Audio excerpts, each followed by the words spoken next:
Hey, it's Lisa, and welcome back to another episode of Nashville on the Rocks. Today we'll be talking to one of the most respected and revered hard rock singers of all time. A critically acclaimed vocalist and Norwegian Grammy Award winner, he is the only American inductee into the Norwegian Popular Music Hall of Fame. In his long-standing career, spanning 4 decades as the frontman for the Norwegian band TNT, he has sold millions of albums and received numerous gold and platinum awards. And one thing is for sure, he is still doing it, writing and performing at a high level. Please welcome to the show, Tony Harnell.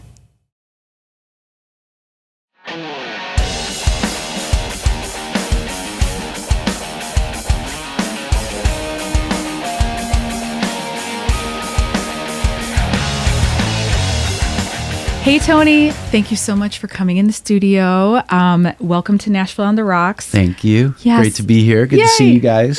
I'm so excited to have you here. Yes. Now, we were supposed to get you in a couple months ago, and there was an unfortunate event that you had COVID. Yes, again. For the second time. For the second time. Yeah. Some fun stuff, man. Huh? Yeah, really fun. So that was a bummer, but it's okay. You're here now, and we've just been waiting for this episode. So I'm very happy that you're here. Thank you. Good to see you again. Great to be here. Yeah. Awesome. Oh my God. So I figured let's just dive in and let people know. I'm sure a lot of our people that are listening, a lot of our listeners out there already know who you are. But let's give you like an introduction. Like, you're the most known for the lead singer of TNT, which has been a wonderful rock band for what, 30, 40 years? Well, 2 years, probably 2 years before I joined in 84. So they started in 82. So yeah, I've been there for 40 years. God damn. Off and on. That's amazing. Yeah, it's You crazy. guys have had such a successful long-term career. And then you have like several like your solo projects that you've done. And I'm just really excited to get ask you more questions and to have people know more about you and have you talk about the things that are of interest to you, what you're doing now with TNT, what you got going on, you know, in your personal life, in your musical aspirations, like all of that good stuff. Sure. I can't wait. All right. Awesome.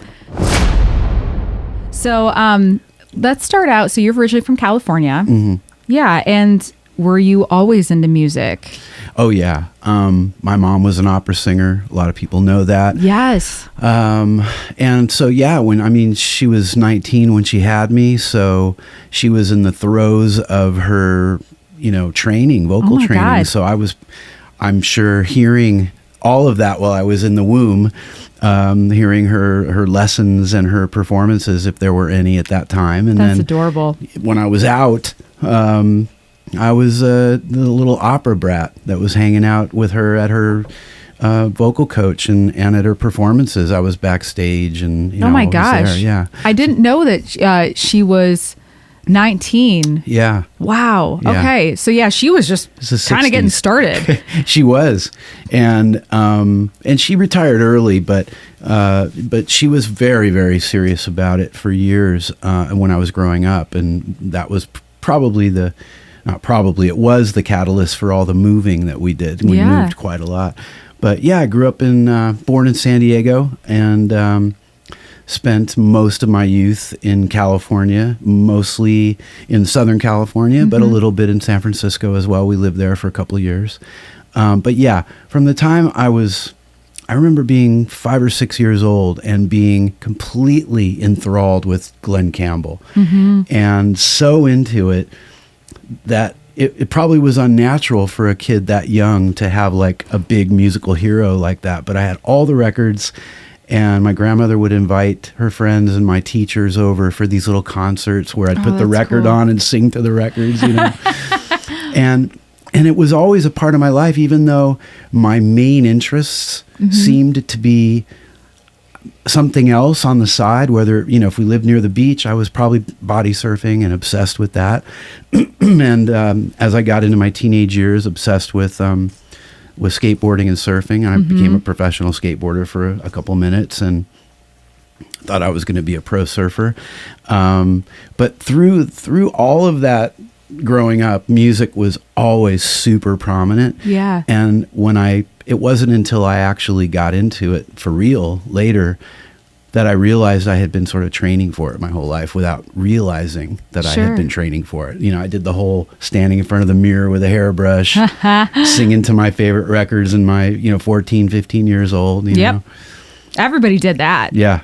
I mean, back then you didn't have like microphones or iPhones or whatever. You used a hairbrush. That's right. That's what you did. Yeah, absolutely. Dude, was it like you were singing in a car and stuff when you guys were on a family trip, that type of thing too? Yeah, we'd sing in the car. My mom and I would sing together. She loved the Eagles, and she, even though she was an opera singer, the music she played at home was vast and it was very diverse. So she had all of the folk stuff that was going on in the 60s and 70s, always the Beatles.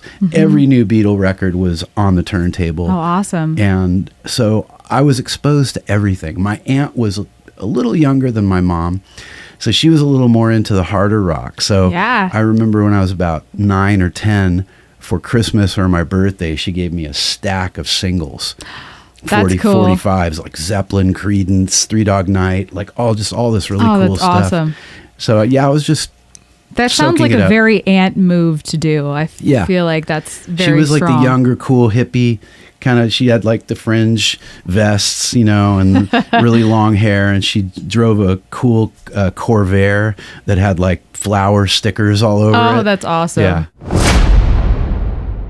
You and I always say this is that you and Dan grew up in like the best time era. Like you had some of the best formative music out there. Yeah. You just can't beat it. Like it was the first of its kind, and then you got to experience everything. You know what it is too? Real. It was kind of like a lot of ambitious songwriting, and people were so proficient at their instruments, man, with that classic rock and songwriting and lyrics and a lot of attention to detail back then, I think. Yeah. I agree. And it's interesting you bring that up because I'm often thinking about how things have changed over the decades. And for example, as a singer looking for band members from time to time, I always I think back to like the 60s and 70s, you really didn't have guitar players who couldn't sing, or at least didn't attempt to sing. Right. Singing as a major part of what they did. It was almost like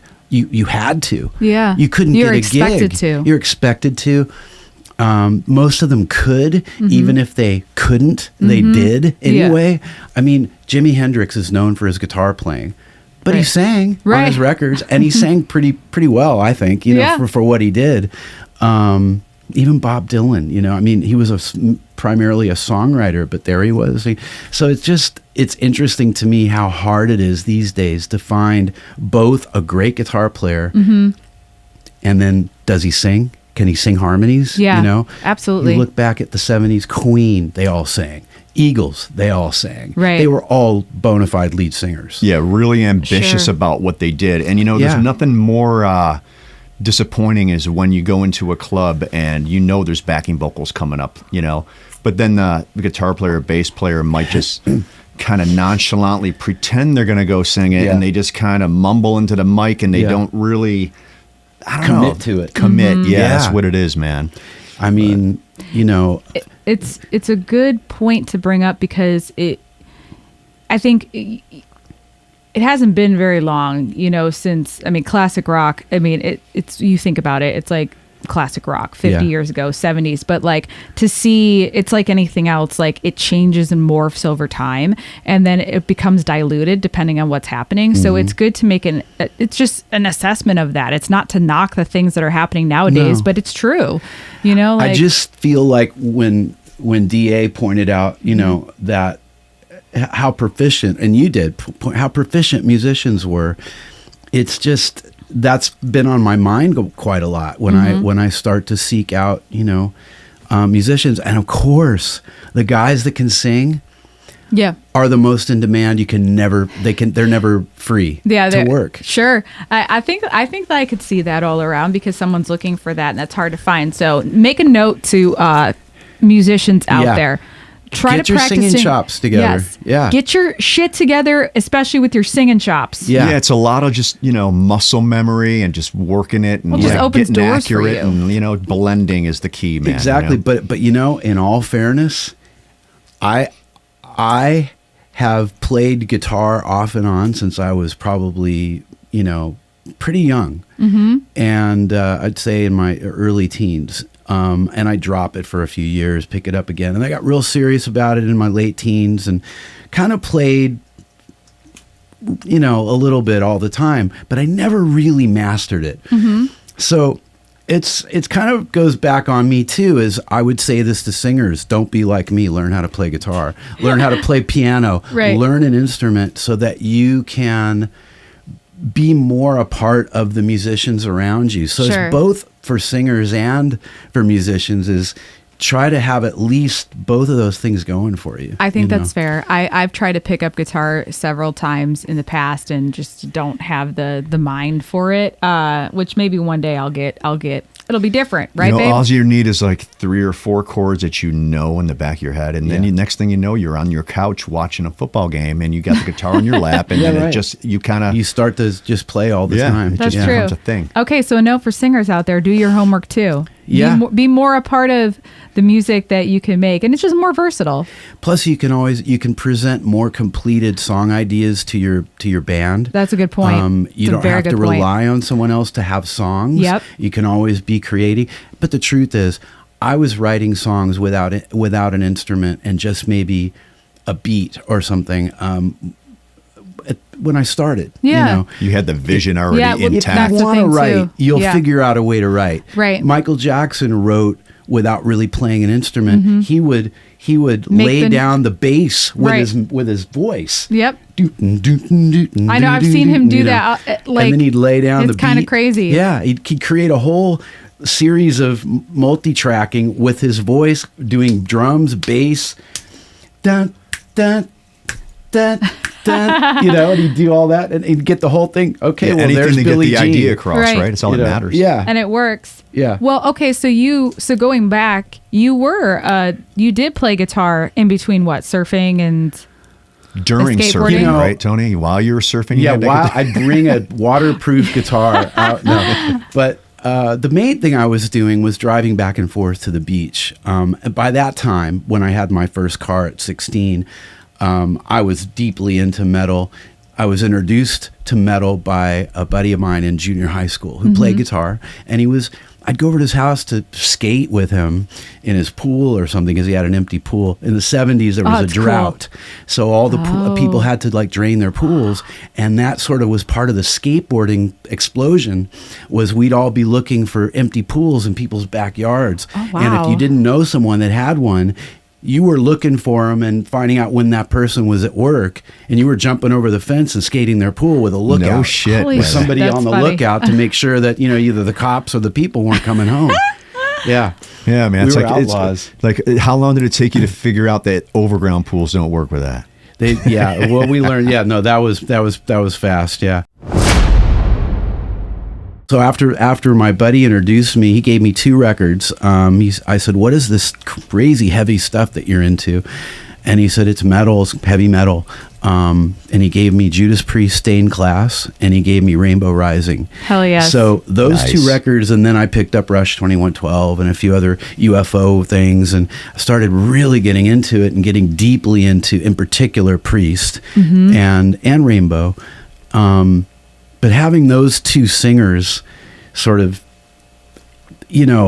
I understood later why I was so attracted to that kind of singing. And I'm sure it was because my mom was an opera singer, and that type of singing was the closest I had heard to opera, meaning extreme. Yeah. You could hear that it took a lot of work and practice and care of the voice. Control. Yeah. It wasn't just, and I love so many different kinds of music, and ironically now at my age I'm at now, I find myself drifting back more to what I was listening to before I got into metal. Oh, that's funny. Like Beatles and Eagles and just singer-songwriter stuff, and more harmonizing and just good songs. I could have fallen into something that was more like the Eagles that I was so into, especially in particular Don Henley. And I can do that kind of stuff. And I do some of that in my acoustic shows, or something a little more like Boston or Foreigner or something, or Journey. But I just happened to gravitate heavily toward metal, and then just joined a lot of metal bands, and then the opportunity to be in TNT came up. So it was just this natural progression and the time for the music was exactly right. That's what people wanted at that moment. Yep. So it was just the moment in time. It was a perfect setup. And having your mom be an opera singer, and that's kind of cool, because I was wondering what kind of music she listened to when she wasn't listening to her opera, So that's interesting. So it lined up. So, but you joined TNT early, you were young. Yeah. So were you in a few bands before then, or was anything that stuck, or how did that happen with TNT? Once I moved to New York kind of against my will when I was 16 going on 17. So it was probably late July, or if I recall, August of 79, somewhere in there, hot as hell in New York City, hot and humid and gross, which I had never experienced before. I was like, what is this weather? Coming from dry California. But it's very muggy here. Very muggy. And I didn't really have a plan. And I had finished high school early. So what should have been my senior year, I was like wide open. I was 17. I turned 17 that September. And my mom happened to know a guy who was a professor at Long Island University in Brooklyn. And I showed him my photography portfolio from high school, because I was really into that. My dad was a photographer. And I got a scholarship at this university. So suddenly my awesome. Senior year of high school turned out to be my sophomore year at... is that right? Sophomore? First year? Freshman year, sorry. Yes. See, this is how out of my freshman year at university. But during that first semester, I was driving I still had my car from California. I was driving down the street, and these two kids that looked like they were in Kiss without makeup on, all black, leather, long black hair. Hey, stop the car. I've told this story before. I rolled my window down very hesitantly, thinking, are they going to kick my ass? And they said, no, man. Are you the kid that's been like singing through the neighborhood? And I'm like, what do you mean singing through? And I thought, well, I sing in my car all the time. Now I'm driving in like this city environment in Queens. And, I guess my voice was bouncing off the walls. My windows were down. I wasn't thinking about it. Yeah, you were just doing your thing. I was just doing my thing. And these guys stopped me. They've been looking for me.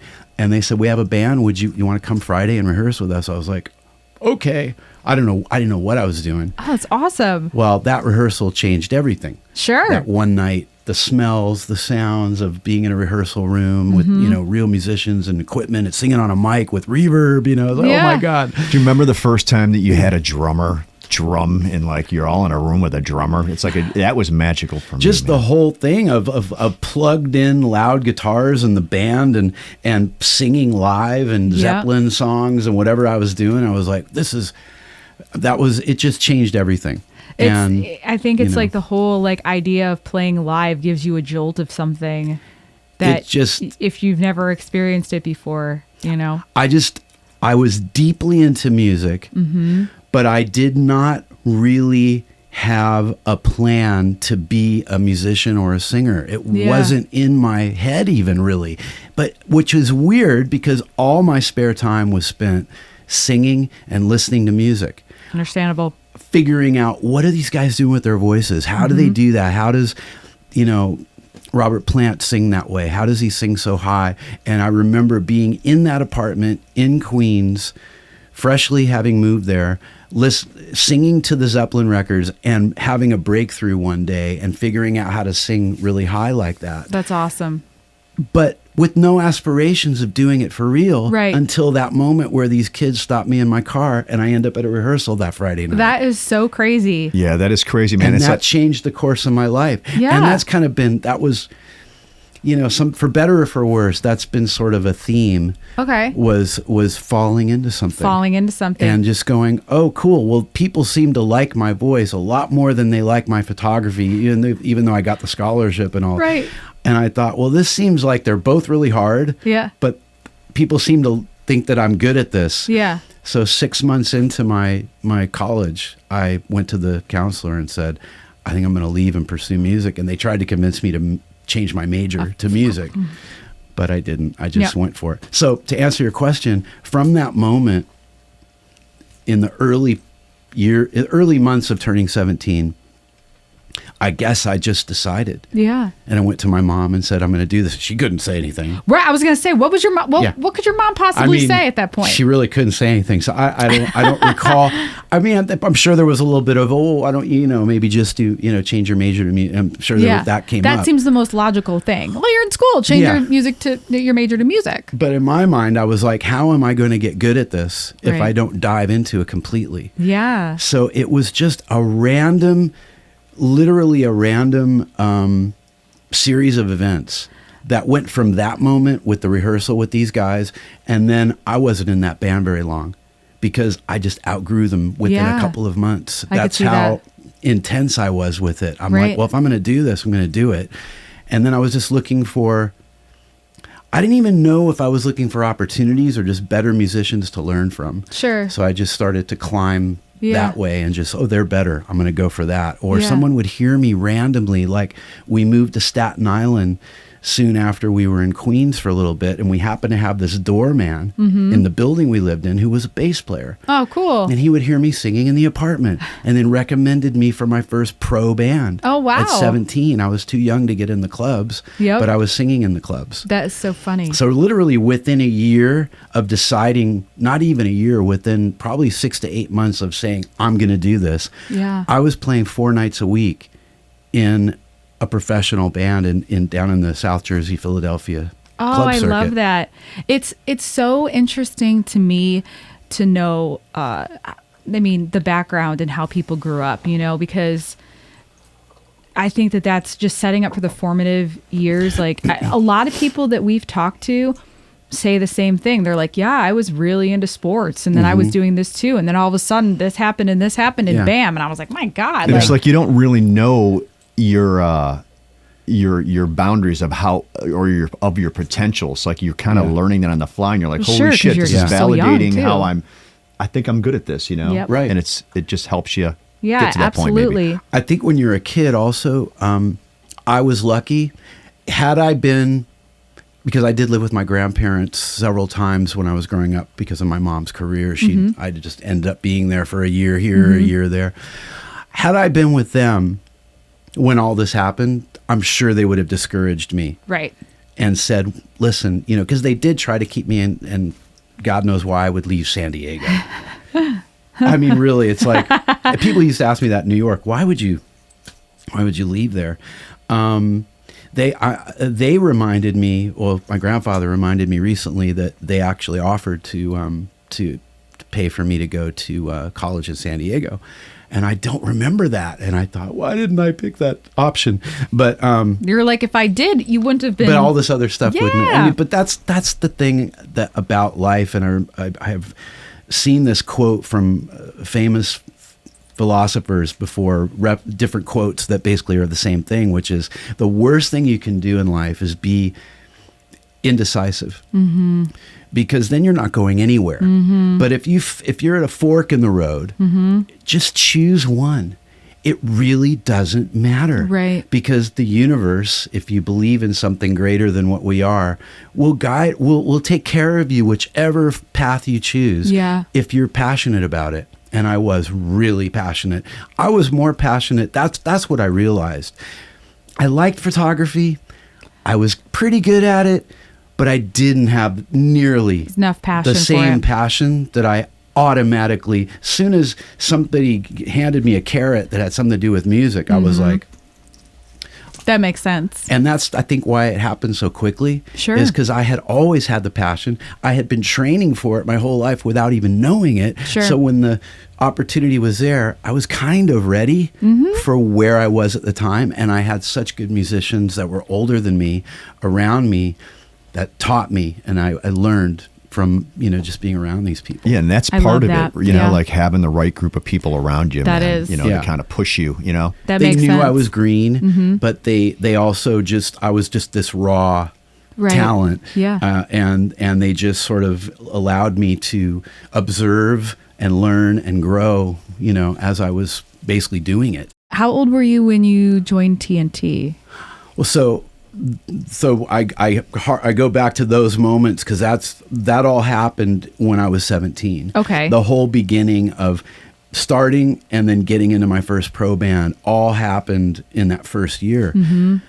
And then so once I had sort of gotten through that, I wanted more. And so I kind of felt like I exhausted that first group somewhere in the first few months of my 18th year. I was like, okay, this seems like I need to move on. Yeah.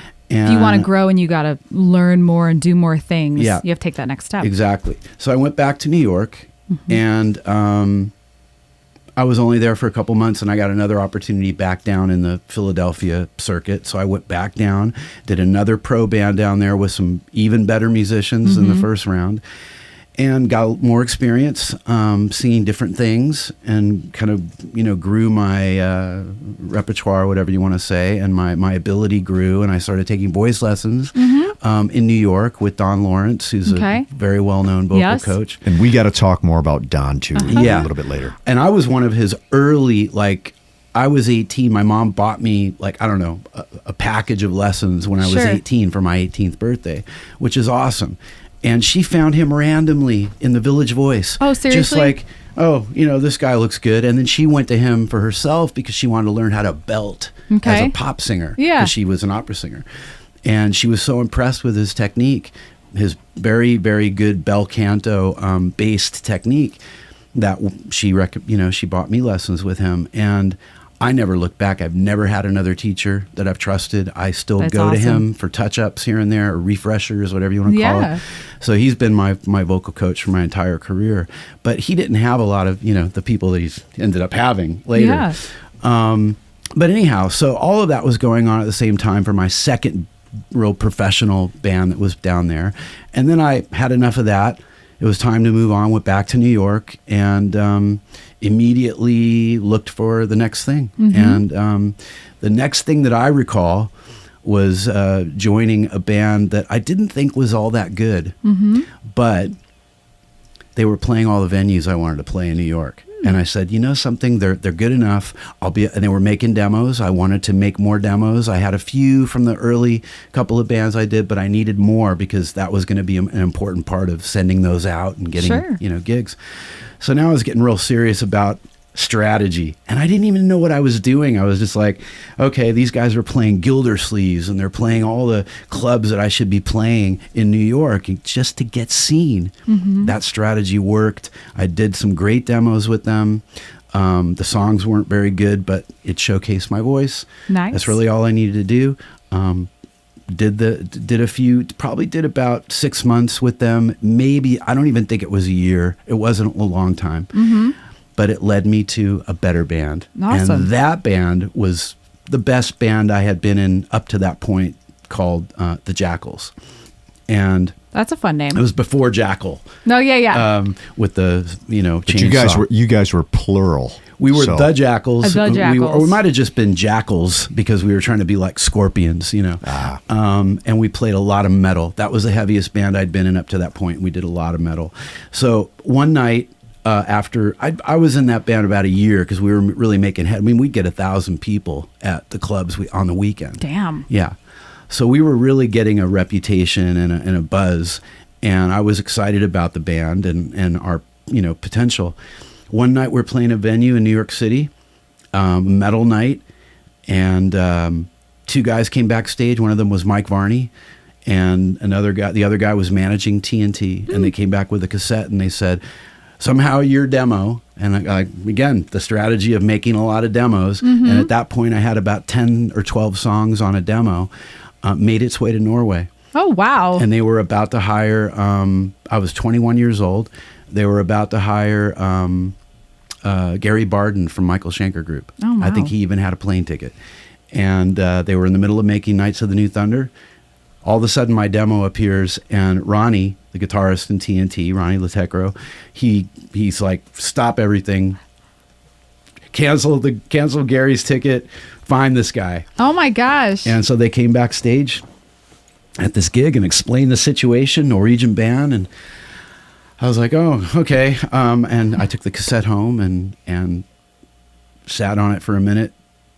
I was sharing an apartment with my bass player at the time, and he said, so you're going to listen to it? I was like thinking to myself, I should listen to it privately, because if it's really good, I might have to leave this band, and I'm living with my bass player. Right. What am I going to do? This is awkward. But, we put it on, and it was incredible. Yeah. And no I was doubt. thinking to myself, oh no, what am I going to do? And I was inside, I was thinking, oh my God, this is amazing. This is exactly the music that I would want to do right now. That's awesome. It's so good, and it's such a high level of professionalism. The guitars sound like all of my favorite guitar players. It sounds like Scorpions and all these European metal bands I was into. It sounds and like the songwriting, And the baby, and the songs, yeah. songwritings were like top tier. Yeah. Yeah. It's just like a dream to have something like that happen, It's funny because I always thought I was lucky and blessed and all those words, and all of that is true. But I heard a great quote, and ironically, I happen to, some people don't like Oprah. I happen to think she's pretty cool. But she said, luck is just experience and opportunity meeting. Right. And I thought, well, that makes sense. So That there does I make was. sense. I had gained experience. I had become pretty proficient as a singer, and here was an opportunity.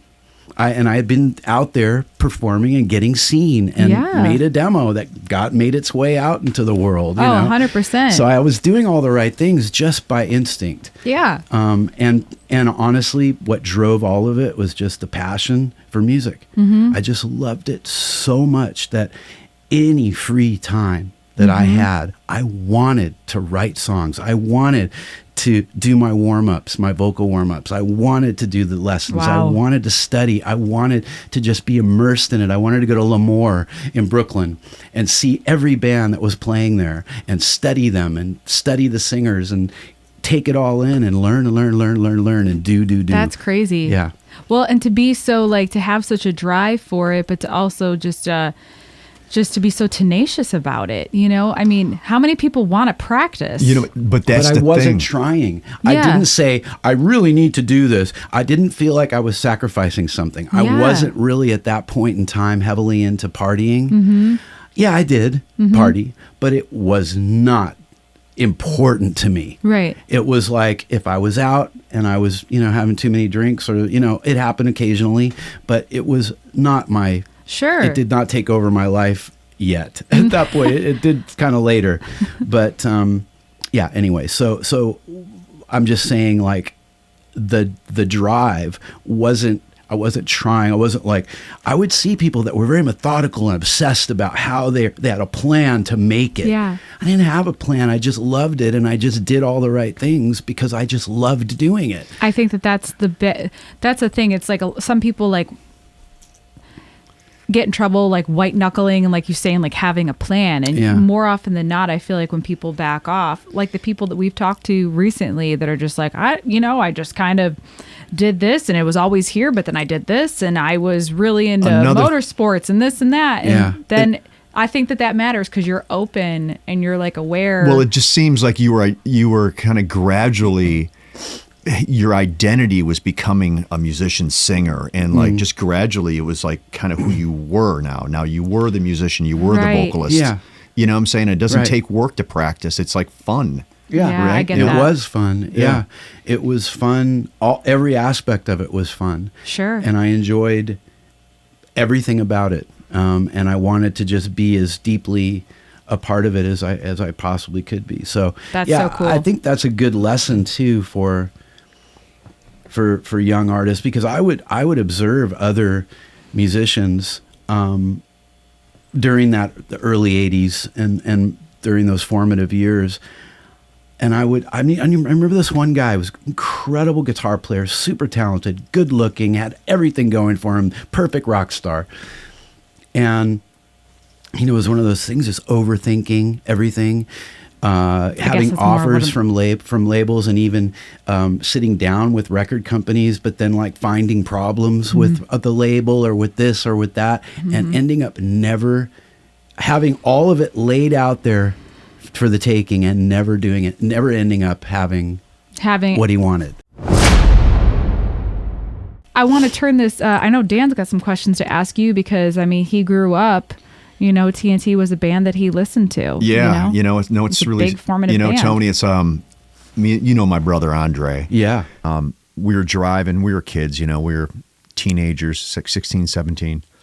And we're driving down Lake Avenue in Rochester, New York, listening to music. And he would always have some cool cassette in the car, We called it the Tearmobile, man. We had our band was called Diamond Tear. We had a big, huge logo on the hood. Anyway, so we're listening to this stuff, whatever. I was totally in the Jeff Tate and Queensryche. I was kind of getting my early chops of trying to do the range thing. And, and I hear your stuff, man. I hear the Tell No Tales tape. And we were just going, man, this is pretty crazy, man. And I just want to know, what is it like to set this high bar for all these singers in that era and this really popular heavy metal music that it was kind of dominating? And what is it like doing this thing live? Because people hear the records, right? And they expect something from you to be at least like the record. But I'm thinking, like, what if this guy's got no sleep? What if he's not hydrated? What if it's cold season, flu season? What if he gets laryngitis? How do you deal with that live mentally? Like, what is the thing that you had to go through? Was it like a huge athletic feat? You know what I'm saying? I think that kind of extreme singing was looking back on it, was partially a result of, again, how I grew up, my mom, the opera, and also that sort of, California kid extreme sports thing. I mean, I wasn't just skateboarding on the street. I was skating pools. Yeah. I was doing vertical. I was flying out of the pools and really dangerous stuff. Surfing pretty big waves in California, and just, that competitiveness in me, I guess, was like, all right, if I'm going to do this, I have to be better than everybody else. Otherwise, why should I bother? Right. Which is a crazy thing, really, because now I really regret some of the stuff I did. Because look, we're facing a tour right now. I'm back in TNT. 2024, this year, is the 40th anniversary of Knights of the New Thunder, so cool. When I joined the band. And, none of us want to, we love the fact that people love that album, but none of us really want to, like, how do I put it, be judged today by what we did back then. Right. Yes, I can still sing. Yes, I can still hit a lot of notes. But do I have the freedom and the flexibility in my voice that I had when I was 21 years old and recorded that album? Right. Which I was 21 when I recorded that record. In a week or two? I get that. And it's like, you're like, can I still do the same kind of splits that I did when I was 15? You know, you're like these crazy. And it's so there's this sort of double-edged sword where you're both very grateful that people love that music, and at the same time you're like, but I sing so many other things, which is what I love about my acoustic shows. Sure. I'll get into that later. But it's sort of this. To go back to what you're saying, it was back then. Just so I don't get off the track here, back then it was all about really just trying to rise above and be seen and be recognized and be. There's so much out there. How am I going to stand out? I get that. And I have to be so damn good. Okay, I have this ability. Right. I can do this thing, and I can do it in a way that a lot of people try to do it but can't do it. I'm actually able to do this because of how my vocal cords are shaped. I'm lucky. And the fact that I can hear it and I can feel it, and I had a great vocal coach and all these things, good instincts or whatever I was blessed with, partially probably because of my mom, that I can do this thing. I have to do it. I have to do it. I have to go all the way to the edge of my ability in order to be recognized. I get and that. The truth is, at that point in my life, doing that stuff was easy. Mm-hmm. I could wake up in the morning with no sleep and having been out all night and sing pretty much like that, you know, mm-hmm. but that's the way it is when you're a kid. But yeah, so it's funny what you're saying, because I would be the kid in New York in between bands, you know, browsing through the wanted section in the back of the Village Voice, looking for singers wanted. Oh, that's and fun. then they'd have their little list. And, you know, so in 82, 83, 84, when I was in that position, I joined TNT in summer of 84. I'd be looking at all these things, and yeah, they'd have Jeff Tate, because their album came out, you know, about probably a year or maybe 6 months to a year before our first record, and those kind of guys. And then I remember after 6 months or a year of nights being out, I'd browse the back of, you know, the Village Voice, and I started seeing my name pop up. Must sound like. I was like, what the hell, you know? That is funny. Oh man, dude, you made a lot of singers or people who are aspiring to be singers. You made it really difficult. Don Lawrence instilled some good behaviors. Some good behaviors and some things I would do every day. Mm-hmm. You know, some regimens that I had and things that I would make sure that I did, like my warm up. I made sure I did that every day, but I wasn't that good about, you know, taking care of myself. I didn't know what to eat. I didn't mm-hmm. really know, you know, I probably didn't drink enough water, but he instilled most of the good basic stuff in me. But I mean, I got away with murder in those early TNT mm-hmm. tours. You know, I was partying too much and was able to pull it off. But as time went on, didn't take long. Once we started working on Tell No Tales, I started having some issues. They weren't vocal related in that I wasn't causing these issues weren't caused by how I was singing or my technique. They were more caused by what I was eating, and I started getting like allergies, lack of sleep. Things started messing with my voice that I just didn't know what to do. Had to go back to New York during the recording of Tell No Tales, see my ear, nose, and throat doctor, have him treat what was going on, which was an allergy, and then get back in and finish the vocals in New York. But so stuff like that started getting into my head once we sort of hit the big time. Right. Once you had to do it every day. Yeah, there's pressure for it every day, from everywhere, every show. From the man. Now we've got, you know, when we've got signed to the biggest label in the world, Mercury, in America, the band was already signed to Polydor in Europe when I joined, which was one of the catalysts for me even agreeing to go all the way to Norway. Was, okay, well, I'll make a record. Worst case scenario, I have the best demo I could ever have to bring back to the States. And it obviously, as the record came out, it started to take off everywhere, and then we got our American deal. But there was something about all those pressures and working with people who were really at the top. I mean, we were managed by Doc McGee. We were the third band on his roster. Oh, wow. Motley Crue, Bon Jovi, TNT. Oh, my gosh. And there we were, like this baby band going, wow. What the hell just happened? Yeah, what is going on? I'm sitting there in New York where I lived when I joined TNT. So when I'm off, not working with them, I'm home in my apartment in New York, walking to the record company office. Oh, my God. Meeting with the management office, which was also in New York City. And all of our business was suddenly where I lived. Oh, that's crazy. And I was the guy that would be going and doing like these meetings in between, you know. It was very, very surreal. That is super I had to go to Norway in order to... Yeah, to make that happen when you were already in your hometown, essentially. You took the long way around. But it didn't take long. It was weird. It was like from 84, and I think we got signed to the U.S. label in early 85. So from summer of 84 to early 85, all this craziness was happening, and then we were with Doc McGee. That's wonderful. It seems like that is... Doc's in town, right, babe? I think he has an office here. He lives here. I know his nephew. I worked with him for a long time. He's real sweet, Dylan McGee. His dad manages a bunch of bands Scott, too. I'm sure. Scott Yes, McGee is yes. Doc's brother. Yes. And Scott's also works with the company. And he's been here for a long time. I'm sure that Doc is too. I actually don't think I talked to him about him recently, but I know his dad manages Phil from Pantera. Yeah.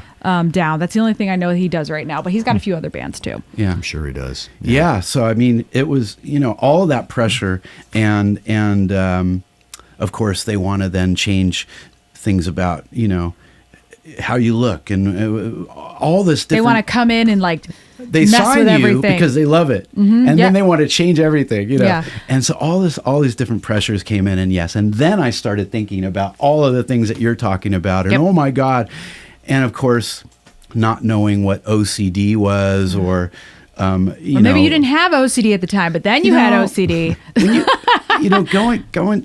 I think all of us, when we kind of go through our childhoods. And we go through all of the madness of them, whatever that is. And I think everybody, no matter how, there are probably a lot of people out there that had really perfect childhoods, whatever that means, or really good ones compared to others. Right. But I just think most of us, we have madness that goes on, and we go through it. And because we're kids, we just make those adjustments. Yeah. And we keep going. And we find what makes us happy along the way because we're kids. Then at some point along the way in our 20s or early 30s, all of a sudden it all hits us. Yep.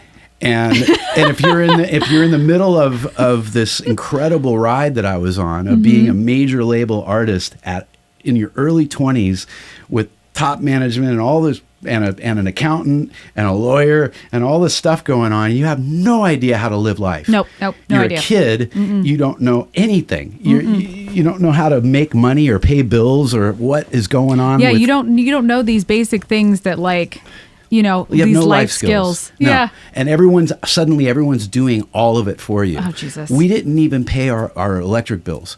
All of my bills for my apartment were going now to my accountant. That and is I would funny. get an allowance every week. Oh my God. just to live on, Yeah. Basic groceries or whatever. So That is crazy. No, I think you make a good point, because when it all starts to catch up to you. So I want to come back and talk about that more. I think we should go ahead and take a quick break. Sure. There is... I know I'm ADHD too, so I'm bouncing all around. No, are you kidding me? I love this. I love diving into all of this. Now, Tony, we're definitely going to talk about this next part. But so one of the things I do on the show is I teach my guests how to make a cocktail, but you don't drink. Right. So I want to teach you how to make a fun mocktail. Okay. So you can enjoy it and have it, and hopefully you like it. And then, next time you're out playing a gig, if you feel like having something that's a little bit more fun or interesting than soda water or whatnot, maybe this will work. Nice. Okay, cool. Nice. Let's give it a try. Hey everyone, I'm Tom Hurst from Loud Jams, and you're listening to Nashville on the Rocks, or maybe watching it on YouTube. One of the best podcasts out there.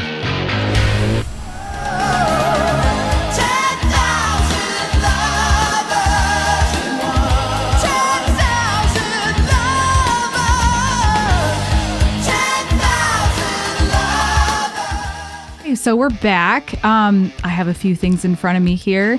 This is kind of fun because I actually really enjoy making mocktails. Mocktails have become very popular, probably since COVID, maybe even a little bit before COVID. So a lot of places you'll go, you'll see that they have mocktails on the menu because you should be able to go out and have a fun drink even if you don't drink. That's true. That's true. You want to have something pretty or flavorful or whatever. I like to do a lot of fruits or fruit flavored water or whatnot mixed with everything. I kind of simplified this today, so I'm just making something with lemon juice, this Fever Tree Indian tonic water, which is the best. Nice. So orange bitters, we're going to garnish it with an orange, and then we're going to cut it with some water because I know you don't like it very sweet. So I think this will be good. Nice. Yeah, and that's the problem with mocktails is like anything else, when you're drinking, you don't need a ton of calories. Yeah, sometimes... I'll have a mocktail. Sometimes they can be quite sweet. I'll usually end up with a non-alcoholic beer if I have anything. Right, which works too. Which they have there. They could be bloating. Do you know they have non-alcoholic, gluten-free? They have. Well, no, that's not going to work.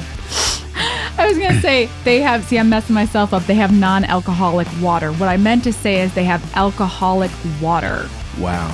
In a can. Wow. Yes. Isn't that delicious? Vodka? Pretty much. Yeah. Yeah. Vodka with some water. I mean, with some more water. Tony. That's really well. I mean, it's clear. I mean, this could literally be vodka. Looks like it. Smells like it. All right. So I'm putting all these in front of me. I'm gonna add some of the mix first. So what I'm gonna do is take just a half an ounce of lemon juice, because I feel like we need a little bit of citrus in there to get it to be balanced, so it's not too sweet anyways. Wonderful. Get that out of the way. Gone. Boom. Okay. Next thing I'm gonna do is add some ice. Woo! Love ice. Look at you with all the professional equipment here. All the professional things. Yes. This is a Martha Stewart kit, and the funny thing about that is my bestie gave this to me as a wedding gift, and I was like, did you just seriously gift me a Martha Stewart bar set? I was like, that's kind of incredible, actually. Like, so, yeah, that's that. All right, so I figure from here, what I'm gonna do is I'm gonna take this fun little Marshall bottle opener. Nice. Pop the tonic. It's a very themed Right? studio here. Yes, exactly. The other day, I couldn't find a bottle opener, so I just grabbed this one off the fridge. I was like, perfect. Okay, so I'm going to put the water in first. So lemon juice, water. Lemon juice, water. Okay. Okay, then I have some orange bitters, so I'll add that. And these are fairly common. Every bar will have these. Yeah. And bitters don't have any Alcohol? Yeah. So It's they're so small. 0.0001%. Probably less than a Yeah, they're so, minimal. less than cough syrup. Yes, I'll just give this a quick stir. It looks so pretty. I'm using my Patron setup today, my little Patron spoon and everything. I should have brought out the Patron glasses. Those are pretty massive. Okay, now I'm topping it off with my favorite tonic water, probably of all time. Nice. It's so good. And When I drank, I used to drink vodka and tonics occasionally. yeah. Well, and then I switched to vodka and club soda yep. for a while. I then did the same switched to thing. just vodka. I was like, why bother water? Right, just That's put what I was everything in really. there. Why even use a glass? you know what I'm saying? Yeah. Well, then it got to Why not just take the whole bottle and put it in my mouth? yeah. I was just short of shooting it up, but Well, Tony, apparently Tommy Lee did that. Oh, my Shot up why am I whiskey. not surprised? I don't think that can't be healthy. No, I don't think so. I've only known you since you've been sober. Yeah. So I am enjoying the fact that I will be making this cocktail for you today. I'm glad you've known, because you don't have to have memories of me before that. But Here you go. thank you. That looks pretty. Yeah, now it's not too colorful. No, it's nice. It's a minimalist. You handing that to me, Yes. babe? Get over it. All right. Thank you for coming on the podcast. Cheers. Wow. Cheers, everyone. Yeah. That's good and refreshing. Quite refreshing. It is All about the refreshing. Yes, and lemons are very good for you, very alkalizing and cleansing. Oh, and just a little bit of that orange rind. But it's crazy because tonic water, people have just been like tonic water forever. But then when they started making these, I was like, what is good. this stuff? And That they is have good. all different types of flavors. You can get them Kroger, anywhere. But yeah, so my mocktails, I feel like, to avoid being overly sweet, I like them to be refreshing. This is very good. I would have this again. Yay! Babe, I'm glad you why don't enjoyed you it. go over the ingredient? Let me just show the table, and you can just kind of point out what you got going on there, Okay. just so we can all make it at home. Okay, so what I have is lemon juice. Okay, you could buy that or you can squeeze your own. I wouldn't be a bartender if I didn't squeeze my own. Sorry. Yeah, squeeze them, babe. So then I added. Did I get it on tape? You did. Suddenly, it's Sorry, the Howard everyone. Stern show. Yeah, exactly. You're not robbing your Getting Howard all this weird time. in here. All right, so I have water. I put about half water, half of this Indian tonic water, and orange bitters. All right. About 3 or 4 orange bitters. Give it a quick stir, and then I put an orange peel on it, You just rim the glass with it, and It's nice and zesty. It really wakes you up. There And you go. you feel alive, really. It's rather lovely. David Smell the Glove is here. All of a sudden, we became British. Yeah, that's like my go-to, my bad British accent. I love it. It's more like a Spinal Tap mixed with something Yeah, else. You know, That's how I learned my English accent, is from listening to David St. It's Hubbins. always like a reference to, Oh my gosh, Spinal Tap. this should be named after a Spinal Tap reference. Something to do with Smell the How Glove, about that one. Smell the glass. Smell the glass. That's pretty good. Is that a real thing from Spinal Smell Tap? the lemon. Smell the glove. Yeah. Smell the glove. Smell the glove. Or just goes to 11. It goes to 11. Remember, 11. Remember a Sex Farm Woman? Remember those lyrics? Oh yeah. Classic. Big man. bottom. Oh, God, dude. Look at the glass. I mean, it's kind of got. Deep Big cuts. bottom. Yeah, big bottom. I love it. So I heard. How inappropriate, how offensive were those songs? Like in today's world, Oh, 100%. and they're about to do a new Spinal Tap movie. Yeah. But then again, Are they really? I think some humor is like acceptable because look at what Steel Panther does. It's so inappropriate. Yeah. But it's funny, It's so like out there. sexist, And, and yeah. But and it's misogynistic, and all the all of it. things. Yeah. But know what the thing is? Know what I think what makes it okay? Like when you watch like All in the Family and the great writing that was done and how Oh, yeah. offensive that could be looked at. It's Yeah. like the reason why I feel like you can get away with it is because when Archie Bunker is that bigoted jerk, ignorant and all that, the It's joke's teaching. on him. Yeah. Exactly. That's right. You know what I'm saying? It was a good teaching tool for people at that moment in Yeah. time. Like how They not to could be. kind of see what it looked like. Yeah. Unfortunately, I think it got lost on a lot of people. Yeah. We won't Yeah. go there, but I get It's the that. context, man. You know what? Well, that's how Dan won me over. He sang Spinal Tap's Sex Sex Farm Farm Woman. oh my Woman. God. That did it for me. Crouching That was it, in your huh? pea That That was patch. it. Remember that one? That was the time. was that like where'd you guys meet? Did you meet in a club or a venue of some kind, or did you meet through friends? No, or? we actually Got all introduced. three. We From my got, buddy Zazu. I want Yes. to give him a shout out, by the way. But Yeah. he's responsible for us getting married today. So we and love the him. first. Well, not married today. We didn't get married today. Well, you know what I'm saying. We're Yes. married today. Yeah, he actually said, my friend Lisa's having a show. Do you want to go see her? And he said, sure, because he basically didn't have it. He was bored. He didn't have anything else going on. So that was when I first met him. And I just thought he was a very nice, smiley man that was very polite. And then he sang me Sex Farm Woman, and I And said, that was sold. it. Okay. That's yeah, it. she bought it, man. You know? I am going to go out on a limb here and say that you are the first person to secure a relationship by singing Sex Farm Woman. Probably the only person in the world that, and I think that's a great thing. You know it what? says a lot about your sense of humor. I got to say that he It's actually. the delivery, though. You he know actually- what I'm saying? You really It's got all to in the commit. delivery. That's right. I know, and I jest because he actually didn't sing it to me until about 4 years ago for the first time, and then he would sing it constantly around the house, and I was like, "What the hell is this?" The lyrics are like, what is it? Crouching in your pea patch, Okay. hosing down your barn door. That type Yeah, of see, shit, I don't you know? even know all Plowing those your bean words. field. Oh my God. Awful. Well, when you look at the guy who's the actor who's like the lead singer, Yeah. and he is so different when Michael he McKean, acts. right? I know. Michael It's McKean. 100% different. Oh, yeah. He's like so serious and like I saw kind of him annoying. I saw him last night. I was watching. I'm on a Curb Your Enthusiasm run Yes. right now. Love I've seen that. all of them, but I'm watching the whole series again. And he's in a few episodes. And too he's funny. Really funny. Yeah. Yeah, the we best. just most recently saw him in Better Call Saul. He played the brother, Oh yeah. and Yeah, he was such really like good. a tight ass, stiff, like Wasn't he in Laverne and Shirley? He Yeah. Yes. was Larry- Lenny. He played Lenny. Lenny Yep. and Squiggy. Yeah. Yeah. oh, that's Classic. too funny. Yeah. That's where he started, I think, right? Yeah. That was his big break. Shit. Well, I'm glad that you enjoy the cocktail. This was really lovely. Yay! Yeah. And I love it how it's a little Cheers, guys. Cheers, cloudy. everybody. Cheers. Cheers, right. y'all. All right. I'm coming back into this. I just want to ask you, what's your favorite TNT album? Oh my goodness.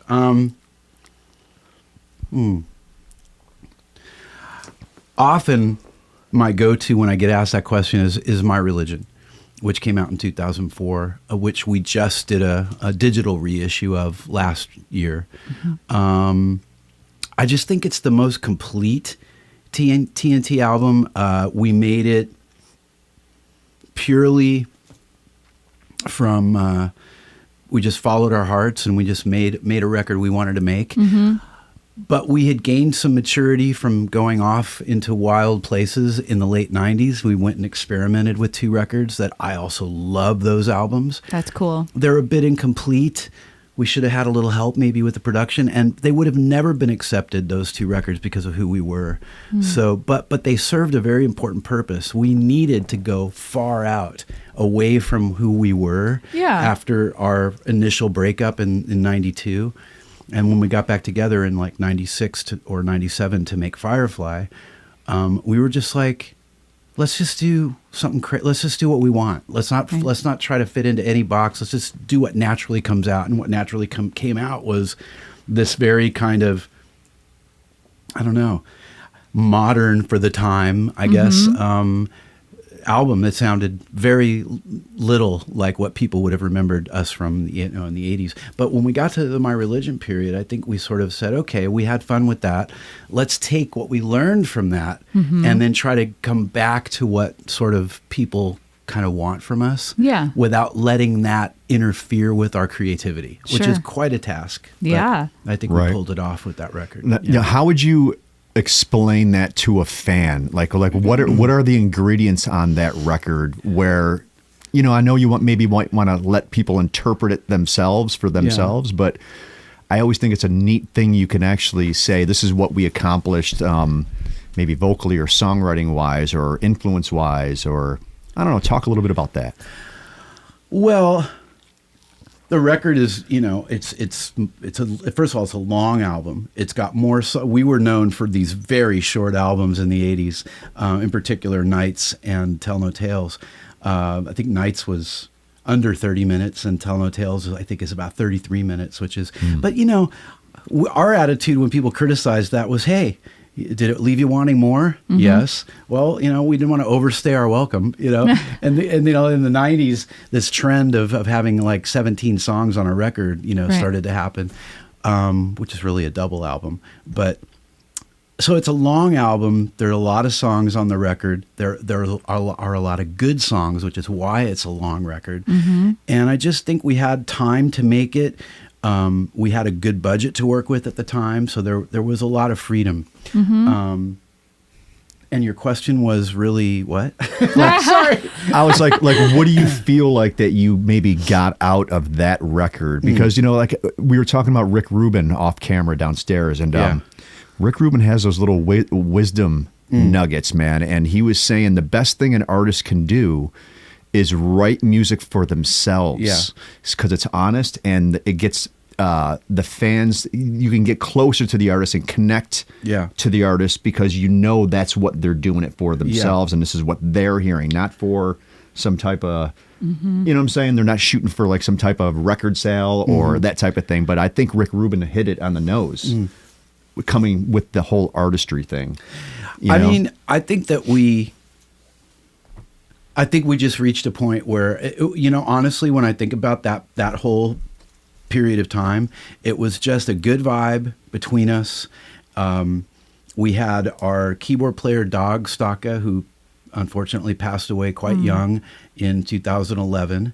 But we were working on that music between probably the end of 2002 through when it was released in 2004. And we put an EP out as well as a precursor, and then a greatest hits record out on Universal as a precursor to the My Religion record.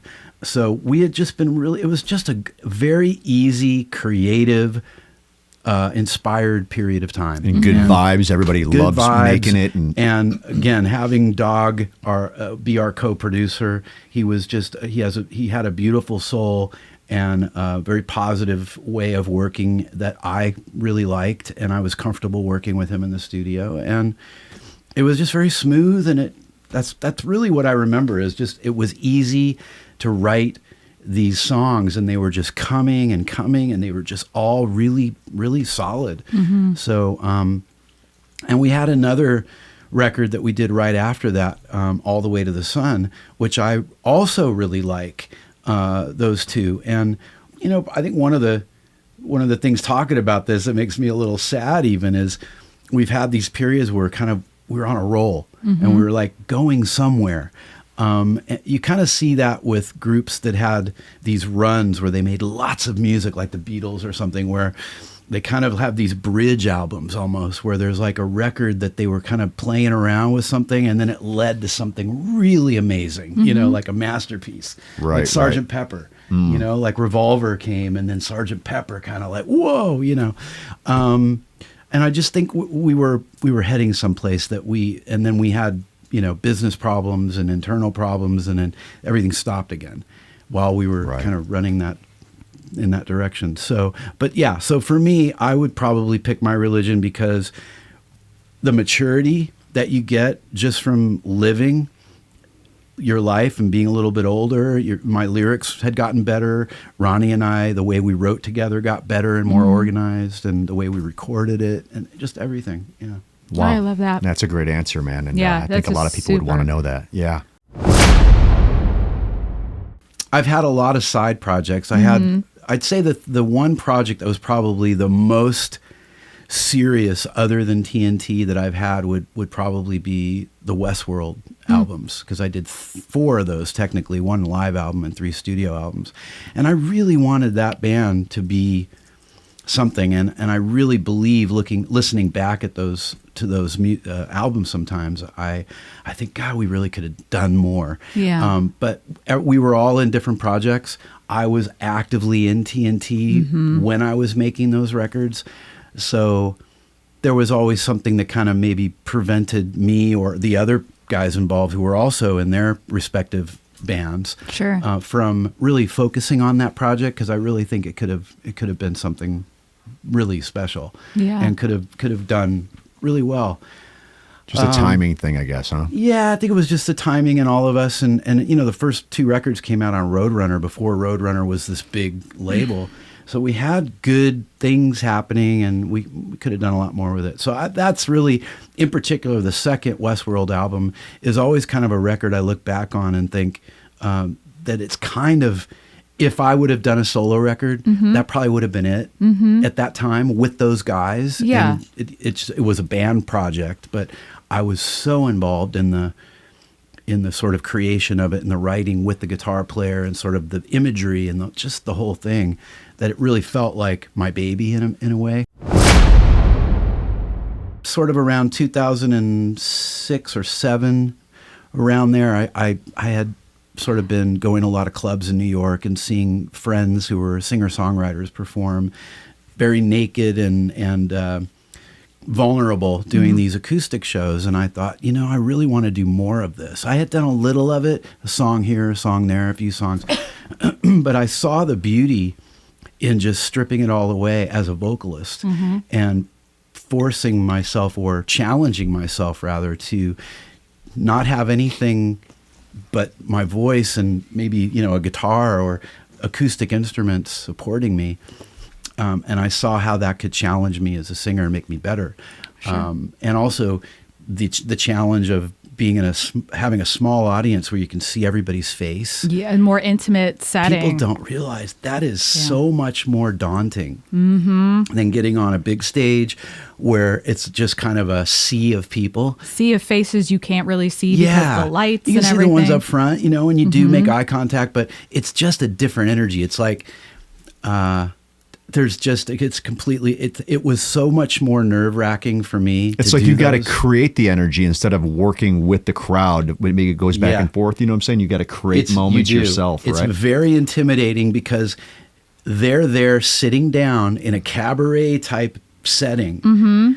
And it's just it's like, I loved being an audience member and seeing those kinds of shows and just being like, gosh, I'm really hanging on every word. And if it's a good singer, really enjoying, the detail of it. And so I started doing them. And honestly, I haven't looked back. I've pretty much done them off and on consistently for, I guess, gosh, it's like coming up on 20 years. That's awesome. Yeah. That is great. And it has really contributed positively to my singing, my writing, my performing, every aspect of what I do, because doing those acoustic shows, there's a lot. I have to talk. I've got to tell story. Now it's kind of evolved into a storyteller kind of show. It's been like that for a while. So there's a lot of that.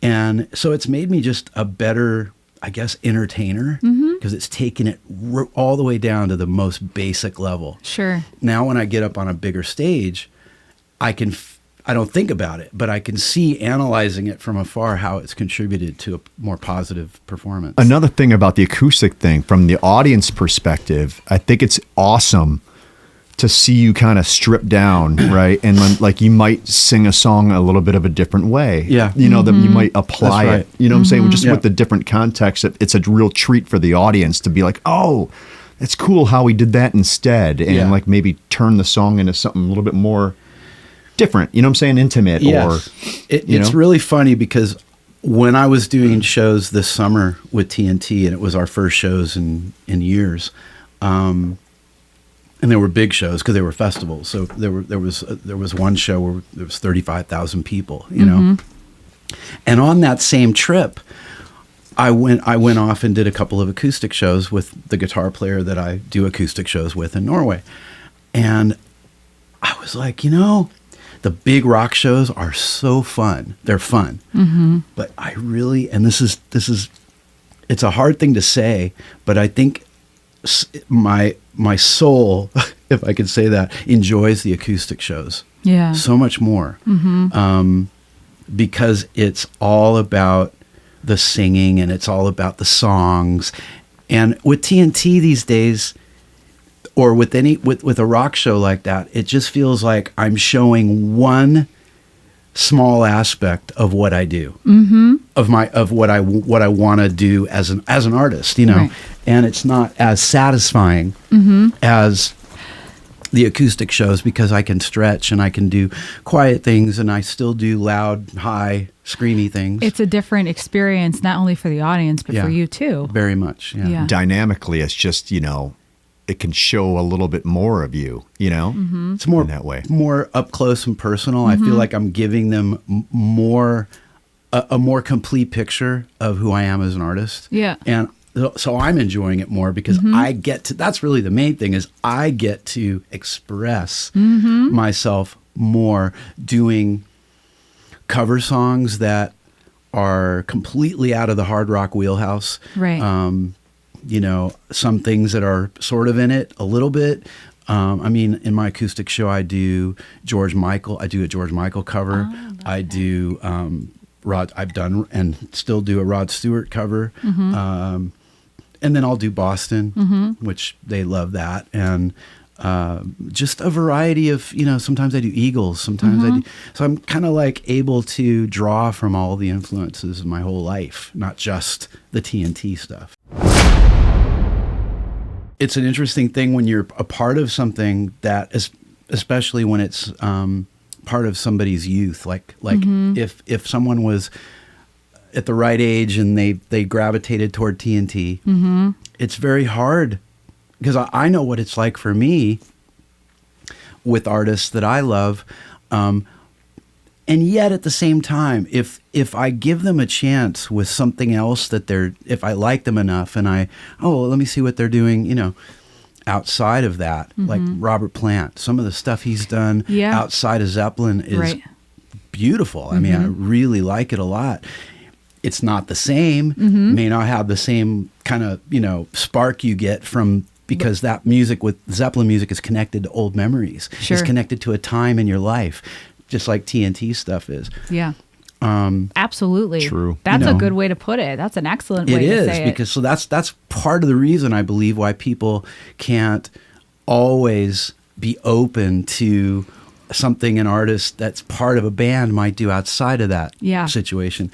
And then there's honestly artists who the best work they do is with their band. Yes. Now, when I look at all the solo stuff I've done, I feel like some of it is really good, and I'm really proud of it. But I would say a lot of it suffers mostly from not having, you know, great producers involved, people to kind of like, you know, whether it's somebody like a Rick Rubin or a, you know, Mutt Lange, or I can even say that about TNT really, but just, you know, there's so many factors that come into play with making a great record of any genre. And, you know, oftentimes you can write a great song, you can have all the elements be there, but when you listen back some years later, you kind of think, you know, if only we had you know, some help making this, it would have been, then it would have lifted it. Yeah, lifted it to what you felt like maybe what its full potential could have been. Its potential could have been. Meets the vision, right? Understandable. Yeah. So the visions, so I have a lot of stuff out there where it feels like the vision is incomplete, but it's all there. It just, it's not, it wasn't sort of presented in a way in a full package. Yeah. Mixed better, recorded better. You know, that lyric could have been better. You know, someone to just sort of be, hey, you know, like a George Martin and all of the great bands. I don't care if you're talking about from any era, whether you're talking about the Beatles, there's no way they could have done what they did without George Martin. Right. Period. As great as they were, and they were great, and they would have done well, but without him, you know. Yeah. Wasn't he like the fifth Beatle, they would say? You know, look at Def Leppard with Mutt Lange. It's just great band. I love Def Leppard, but, you know, having him there made a lot of very big difference. And TNT didn't have that level. We had great people working with us, but not that level. Well, you guys were still able to accomplish so much with that. Just with so that's raw, telling. Yeah. And another thing too, it's like when you're that young and you're still on your musical journey and you're growing as an artist, you maybe haven't found your own complete voice yet until you're a little bit older and you have the experience, but you need maybe an older producer with all this experience and a giant vocabulary to get you there faster, to understand like where your potential is, mentor, and where you're going. Whatever. Like, for example, when you say what's your favorite album, and I say My Religion, it's like, well, what could My Religion have been if we did it in 89 or 92 compared to the records we did do, which we did, you know, some great records, but it took 20 years to gain some enough experience to be able to come close to something. I get that. It's under the analogy that what youth is wasted on the young, or however it's said, you know, like, it's the same thing. It's like you're just more seasoned over time. You've gotten into your focus, your talent, the direction, and now you're like, okay, and so 20 years in, you have a different sound. And another thing too is like, that's why it's really freaky, man, when you see those young dudes who already, like a Kurt Cobain, let's say, who already had his voice already intact, like he knew where he was going at such a young age, right? That's very, very rare. But you know, Butch Vig produced the record, and he did a great job at containing and exploiting all the good. He contained the energy and exploited it in the right way and contained it in the right way. Understood the what punk they rock were. Beatle thing. This is what I'm saying. Like, when you look at these artists, whether it be the Beatles or along the way, who had great producers and great partners in the process of making a record, it brought the artist further along when they were younger and gave them so much. I learned so much in the 2 weeks that I recorded the first TNT record. I'd never recorded with a real producer.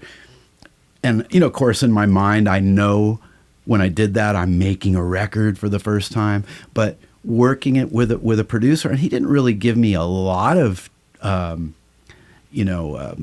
guidance, guidance. But it was there. It was the feeling of it. And I got, in those 2 weeks, there's no doubt, I say it all the time, from the start of that record till it was, when I was done, I was a better singer. I just was. And then I had to go out and sing the way I did on the record, which made me a better singer. Yeah. So I feel like having somebody with you, my point here is,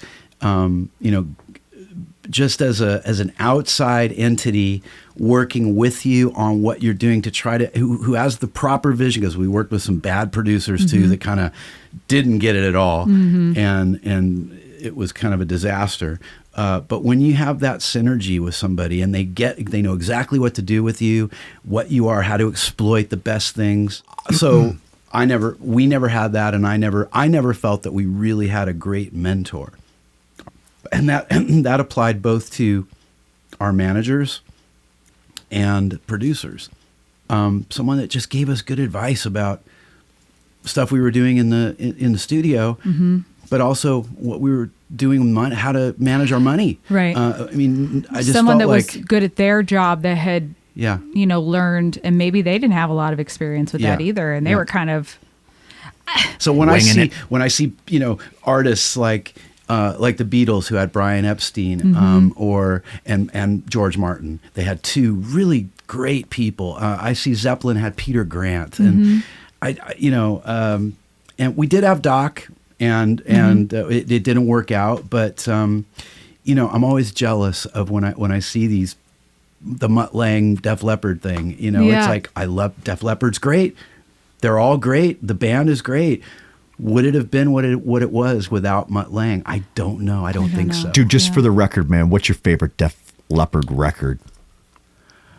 Any? Probably Hysteria, but I really like High and Dry. Dude, I'm glad you said that. And I really like Pyromania too.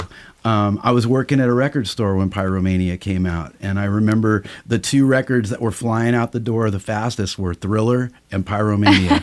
I was always grabbing for somebody one of those two albums. Remember everybody's wearing those Union Jack shirts after Joe Elliott, and that was that the Photograph record or Photographs video and all that?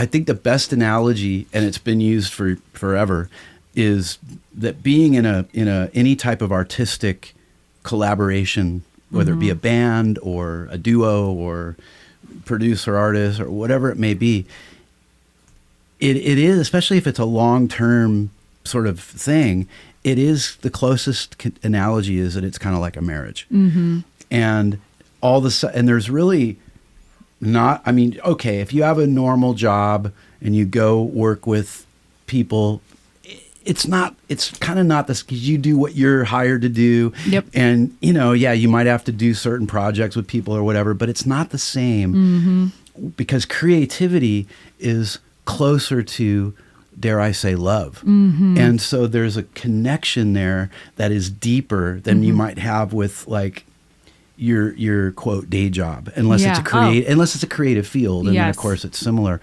but we all come into these things with our baggage and our dysfunction. We all come in with it. And then, you get like scrappy musicians and, it's just, there should be like I don't know, maybe a course or something, like a precursor to like getting in a band. Like you got to go through some therapy. I know that there's so much more that we could talk about, and I really want to give you the opportunity at this point to talk to us about any fun things that are coming up, any things that are really important to you. I know that it's the 40th year, you said, of TNT's, the album that you first did with them. Yeah. And can you talk, we might have to cut this out. Can you talk about the movie? Yeah. Okay. It's going to be probably at least 2 years before it sees the light of day. That's awesome. Because it takes time to do these things. But we have a filmmaker, an award-winning Cannes Film Award-winning and other film festivals that he's won awards for, director who is working with us on this documentary. He's actually in charge. He's actually just the one that's filming it. That's awesome. And it's underway, and it's very interesting. We're trying to get to the point where we're not paying attention to the cameras being around, but that's a really big thing for us. We're trying to figure out as we're doing it, like what's going to happen, what's the story. Yeah. Because what we think is an interesting story may not translate as interesting. Sure. So as we're making it, we're kind of realizing how it needs to go, and really just be ourselves and hope that what gets filmed is what needs to be filmed, and the past stuff and telling the story, because we don't want it to just be for TNT fans. We really want this movie to be something that hits a nerve for a wider audience. We don't know what that's exactly going to be yet. So that's happening. It's the 40th anniversary of me joining the band and making Knights of the New Thunder. That's crazy, man. Which is nuts. Yeah, Time flies, bro. It does. And then you have your acoustic shows that you still do. My acoustic shows that I'm doing in between other things. And a big milestone coming up at the end of this month for me, 6 years alcohol-free. Yay! Good for you. Congrats, man. Which is nice. Really was a big life changer for me. Yeah, that's a huge deal. Yeah. And it made a lot of things that are happening now possible. Let's put it that way, because I was able to be present and do them, Yes. show up. Present, show up. Yeah.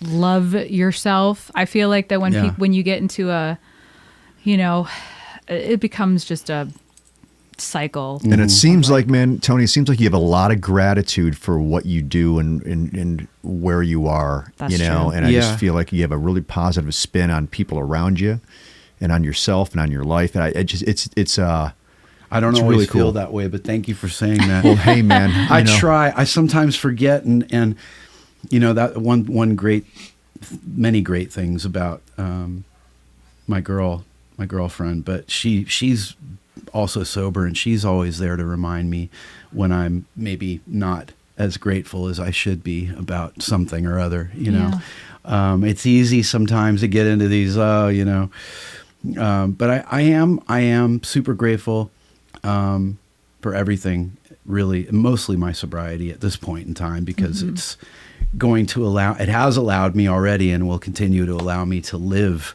completely. Yes. And not be completely. That's what it is. Yeah. Completely. being Exactly. present, right? That type of thing. Being present Yep. and Not just feel like you're getting by or you're barely getting by. Yeah.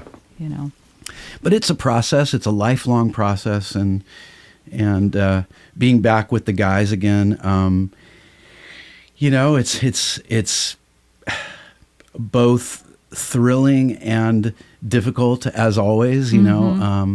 It's amazing to me. I'll tell you, the biggest gratitude I had this past summer was the fact that we hadn't done anything together in 5 years. Am I right? Or 6 years, sorry. And they had, they didn't have a lot of luck trying to keep the band going with somebody else during the same 6-year period. But the fact that we could go away, not make new music, and just go and get booked at these giant festivals and play in front of, we did this one festival with Guns N' Roses, and we had 35,000 people. That's and they awesome. had 20,000. And we were like, okay, it is in Norway. That's our home turf and everything. But I mean, it's Guns N' Roses, Right. That's awesome. So we were just blown away with the whole thing. And I just had to pinch myself and say, this is just amazing that we created something that, not that many people know about, but that when the people that do appreciate it are just they appreciate love it so much. And it's been, because it was so big over there, it gets handed down to the next generation, just like with the big American acts, and they go out and play, and they see the young, the kids and the grandkids. I think that's pretty wild. That's so wild, and that's so true, and I think it's so accurate. It's such a good feeling, I would imagine, for that to be the case, because you still have these lifelong fans. Yeah. Yeah, the legacy is the thing that's really impressive, man. To actually have something that's just, I don't know, that's standing the test of time and really affected other human beings on the planet, man. I just think that's such a cool thing to have, and it's very fortunate. It's a big deal, and it's something that I think a lot of musicians that are in my position can take for granted very easily, because maybe things don't seem as big today as they did back then. But the truth is, we've actually been, in many ways, more successful on almost every aspect of what that means since the 80s than we were in the 80s. In the 80s, we were on MTV. we were definitely more in people's faces everywhere, where we made some noise, but we weren't really successful. Whereas now we feel like there's just a difference. And legacy, when you talk about that, it's like, we talk about that sometimes. We're like, wow, we're like, we're in our early 60s, and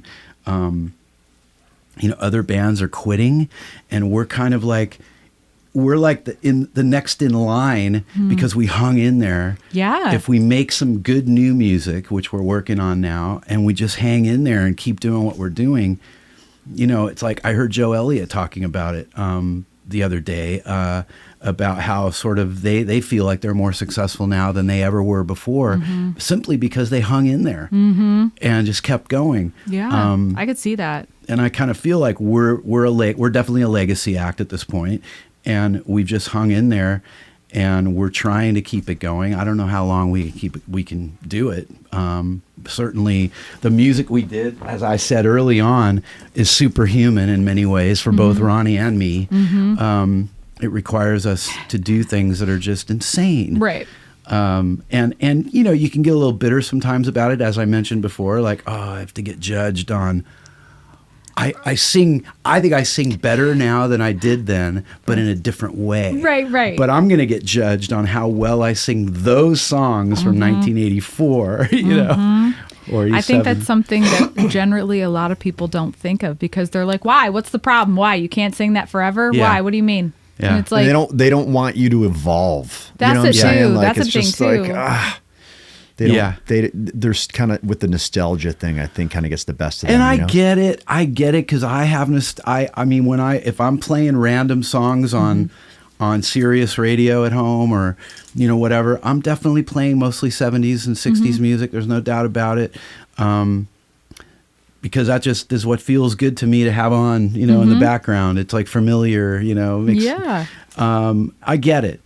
But what I say to people sometimes when they're like, my image has dramatically changed over the years. I've had very short hair, beard, no beard. That's just the way I've been. And well, your hair looks amazing. Oh, thank you. Just wanted to tell you that. Thank you. It's a lot longer than the last time I saw you. Thank you. That's awesome. But when I had it short, really short, I'd get the, come on, man, grow it back, and I'd be like, well, go put on your spandex from 1985. Let's see how that feels for you, or go back to the woman you were with in the 80s, or, come on, we all kind of move forward and evolve.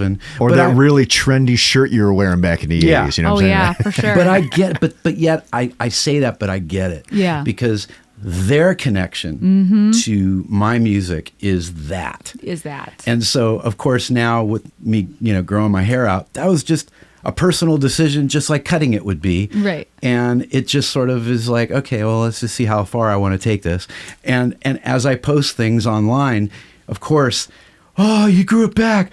Oh, my life is complete again, or something. And it's just funny to me. Yeah, that is funny. But I get it, though. It's a connection. It's like Steven Tyler hasn't really, he's gotten older, but his image hasn't changed dramatically since the 70s. Right. Same, pretty much more or less in the same ballpark. Same pants. Same pants. Shirts. Same hair, more or less. More or less, yes. I would second that. I would agree with it. He's branded himself. He's kept his brand. I've gone all over the map and I feel this way now. I feel that way now. I feel like evolution's a thing. So when are you headed back to Norway? I'm headed back at in the middle of February to start doing we have some headline shows for the 40th anniversary of me joining the band, and Knights of the New Thunder. We're calling it 40 Years of Thunder. That's cool. And we have Monsters of Rock cruise coming up right after that. Yes. And when does it happen? Is that like in February or in March? Or it's early March. Okay. Yeah. So I'll go over and do some shows in February, and then we'll go straight to the Monsters thing. And then I've got some acoustic shows, and then I go back. We have shows scattered throughout the year, and I think at this point and a record to make, some kind of record. We don't know yet if it's going to be an EP at first, and with a record to follow later. Sure. But we're just kind of digging into that now. Absolutely. Yeah. Well, I love that. Well, I just cool. Yeah, so cool. Tony, thank you so much for being a guest. And thank you for having me. Yeah, of course. This is something that we've looked forward to for a while. Before we, kind of close this or take it to a landing. Oh, here we go. I just got to say my buddy's name, man. Oh, yeah. I got to look at the camera when I say this, I think. Oh, Lord.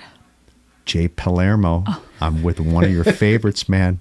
Tony Harnell, Jay Palermo. Just had to do that to you, buddy. All right. Okay, nice. Babe, take it over. Oh, my God. All right. Well, Tony, thank you so much for coming to hang out with us anytime. Thank you for the lovely mocktail. Of course. And you're always welcome here. Thank you. And I really appreciate you making the time. Thank you, guys. Yes. I love you guys anytime. Anytime. Awesome. Congratulations on your new show. Thank you. Thanks, man. All right. And we'll talk to you soon. All right. Bye. Bye.